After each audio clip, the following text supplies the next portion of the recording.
everyone, welcome back to the channel. So what we're going to do today is we're going to have a quick chat about what it's like to daily drive a 6th generation Celica, specifically my 1998 GT model. I'm going to go through a few of the technical specifications on the car and then just overall in general what the car is like to live with on a day-to-day basis, so that if you guys out there are thinking of buying one of these, you know what to expect and what to look out for. So the first thing we're going to talk about today is the engine. Now the engine that I have in this GT model specifically is the 3SGE engine. It comes out of factory with 168 brake horsepower as standard, with a 0 to 60 time of 7.9 seconds. Now to give you guys a little bit of a comparison compared to some other cars on the road, I did a little bit of research. So the Mark II Mazda MX-5, so the NB generation, so the 1.8 model specifically, has a 0 to 60 time of 7.7 seconds. So it's 0.2 of a second quicker than the Celica. And then another comparison of another little nippy car is Ford Fiesta ST150. And that has the exact same 0 to 60 time as the Toyota Celica GT of 7.9 seconds.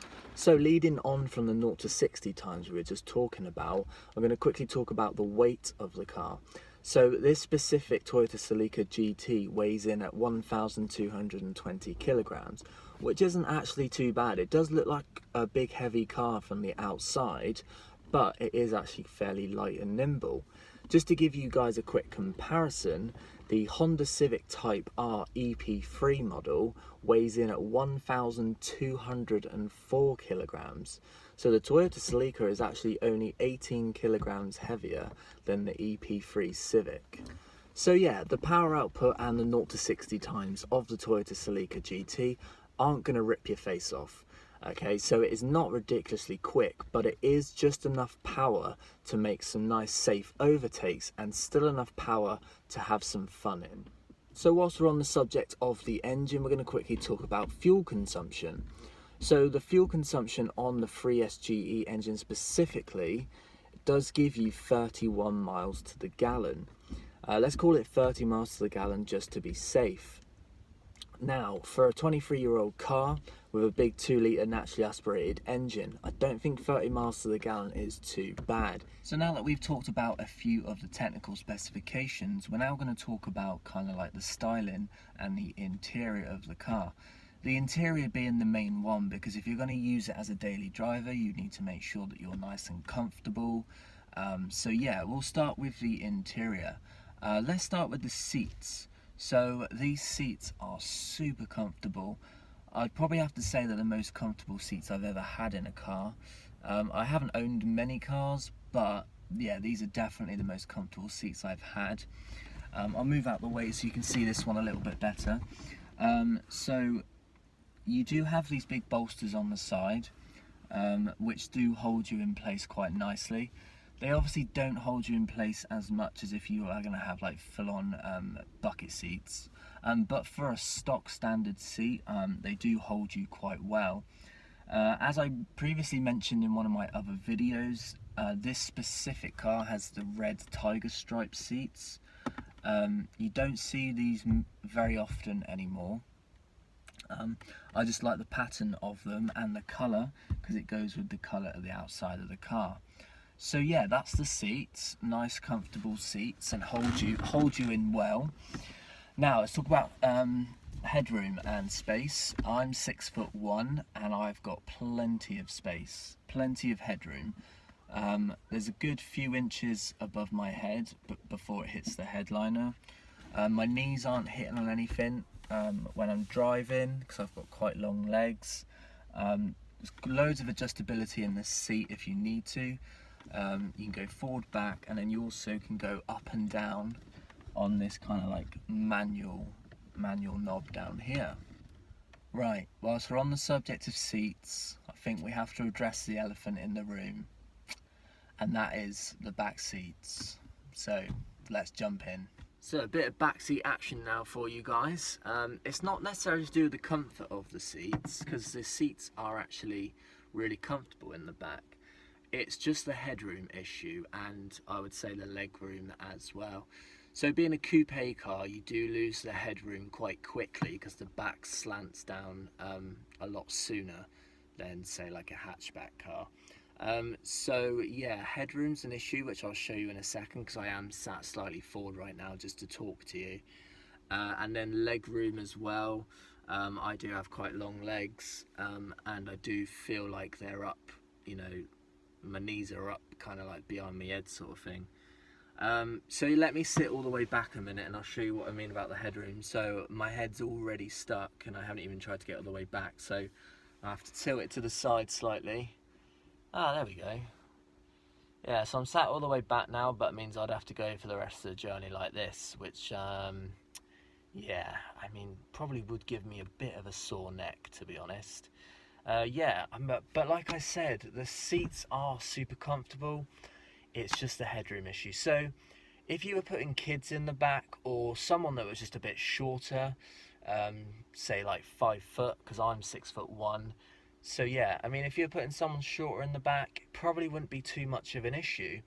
And it is quite handy that they are there if you need them. There aren't many things I dislike about the 6th generation Celica, but there is one main thing that does bug me on a day-to-day basis. I'm not going to rant on too much about it because it's not a massive issue, but I just think it could have been designed a lot better.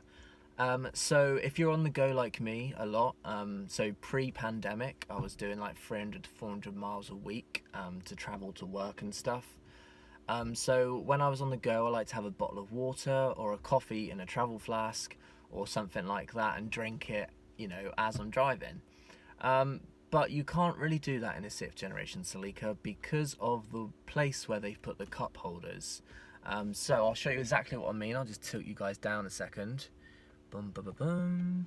Right, so when you're driving, gear stick's there, arms here, right? They decided to put the cup holders there, right? So if you've got a bottle or a flask in here, you have to do, well, you either don't have a bottle or a flask in here and you go thirsty, or you do have one in here and you have to do a couple of different techniques. So the first technique I like to call the up and over, so you can change gear up here like that. Or you can do what I like to call the reach around. So you have to go around your cup to then change gear. So yeah, cup holders on a 6th generation Celica, big thumbs down from me. So I'm just going to quickly go over a couple of other little features that I like about the interior of the 6th generation Celica. I'm not going to go into absolutely everything because I don't want to bore you guys too much, but just a couple of other things that I really like that they included in the 6th generation Celica. So the first thing being is air conditioning. Now, not every model does come with air conditioning, but if you can get one with air conditioning installed, then I'd highly recommend it, just because it's a nice feature to have if you're having the car as a daily driver. Okay, so one other feature on the interior of the Celica 6th generation that I thought was worth a mention. It's not really a serious one, it's a little bit of a funny one. But I thought it was worth a mention for those of you that don't know about it.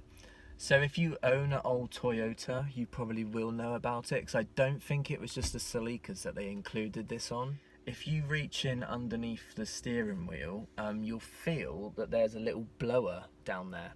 Now, the only reason why they would put a blower down there is, yeah, one reason only, and that is to keep your crotch nice and cool, or keep it nice and warm in the winter. Yeah, I mean, if anyone actually knows what that's specifically for, then please let me know in the comments. But all I can come up with is literally it is to keep your crotch cool or keep it warm. So yeah, I thought that was quite a quirky little thing to mention on the interior of the 6th generation Celica. Right, now let's go and talk about the boot space quickly, as that's quite important for a daily driver. Okay, so as you can see guys, the boot on the 6th generation Celica is pretty big. Yeah, so you're not going to have an issue with space if you're going to use this as a daily driver. There is plenty of space in there. The only annoying thing is the spare tyre normally sits in this space here. I don't actually have the spare tyre in at the moment, but when it is, it like pops up and creates kind of this lump in the middle. So yeah, that does take up a bit of the room. For more space, you can actually fold the back seats down, which I'll do now to show you kind of like the full potential of the space that you can use in the 6th generation Celica. Now this strut bar does get in the way a little bit, but this isn't standard. This strut bar is actually from an ST205 Celica, which I've installed myself on the GT. I'll go into that a little bit more detail when I do a video on all the modifications I've done on the car. But yeah, just note that as standard, that strut bar isn't there, so you can actually get a lot more in, because that bar does get in the way a little bit when trying to fit big items in. But let me fold those seats down a minute and I'll show you what it looks like when it's all flat. Okay, so I've just folded the seats down and taken the parcel shelf out, and as you can see, there is plenty of room in there. To give you a quick comparison of how much space there is, I'm actually going to jump in it quickly. So yeah.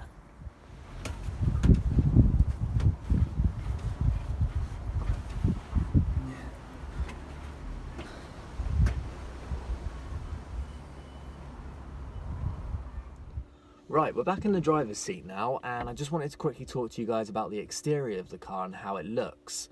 Now, I know that's not that important for a daily driver of how the car looks, but if you're someone like me that only wants to own one car, but you want to have it as a daily driver, but then you also want to take it to car shows and car meets, then you're going to obviously need to have something that's a little bit more interesting to look at and a little bit different. So that is why I've gone for the 6th generation Celica, because I think it's a perfect combination of the two, of being a good daily driver, but then also being interesting enough to take to a car show, and it does actually turn a few heads. So if you are thinking about buying a 6th generation Celica, there's just one more thing I wanted to touch upon before we're going to wrap this video up, and that is how many miles the car has on it. I just wanted to say, please don't be put off if you go to look at one and it's got high mileage, okay? So at the end of the day, you're buying a Toyota, and Toyota are well known for their reliability. I know plenty of guys in the Celica forums that I'm part of on Facebook. You know, they have 250,000 on their 6th generation Celicas, and you know, they're still going, still going strong. My specific Celica has just rolled on to 170,000 literally just yesterday, and it still feels really good, like no major issues, a couple of little maintenance bits, but of a car this age of 20 years plus, you are going to need to do maintenance bits. Leading on from what I just mentioned about the reliability and maintenance of these cars, I just wanted to mention that getting parts for these cars are actually fairly easy. Even though that they're 20 plus years old now, you still can get parts, fairly easy, and they're not that expensive. Now, I'm only talking in experience from owning the 3SGE and the 7AFE engine. I've never owned a GT4 with the 3SGTE engine, but hopefully one day I can actually own one. That is my dream. I would love to have an ST205. So to help you guys out even more, if you're thinking about getting a 6th generation Celica, or you've already got one and you're wondering where to get parts from, I'm going to recommend to you 3 main companies which I have ordered off of before, and I would highly recommend to get parts from. So the first one being a place called TCB Performance. I'm actually lucky enough to live just around the corner from TCB. Like if I got out my car and walked in that direction for 15 minutes, I would end up at their front door. So in that aspect, I'm so lucky to have those guys on my doorstep, because they really know their stuff up there. They're super helpful. Products are really good price. Nice fair price for all their products, and good quality products as well. The second place I would recommend finding parts for your 6th generation Celica is Fensport Performance. So these guys actually have a lot of aftermarket parts available, as well as genuine Toyota. And yeah, really good service. I've ordered from them before. Fair prices as well for the parts. So yeah, definitely Fensport Performance as well. And the third place I recommend finding parts for your 6th generation Celica from is a company called GT4 Play. So just like TCB and Fensport, GT4 Play offer really good service. I've ordered from them before, no issues at all, no problems, and a really fair price on all their products, just like Fensport and TCB as well. I will link the websites to those companies in the description below if you guys want to go and check them out yourselves. So we are going to wrap the video up there today, guys. I hope it's been a little bit helpful if you're thinking about buying a 6th generation Celica as a daily driver. It's a good all-rounder, and I think it's an excellent choice if you're after a car that you can drive every single day to work, but then also take to a few car shows and meet as well. Thank you for watching today's video, guys. I just wanted to say I do really appreciate all the support and all the comments that I've been getting on the videos so far on the channel. And this is only the beginning. I've got so much more planned for the channel.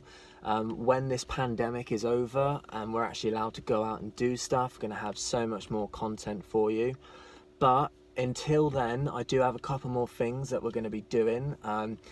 And one of them being, we are going to be doing a PlayStation install part 2. So if you watched my previous video, I showed you how you can connect to PlayStation to your car and play it in it.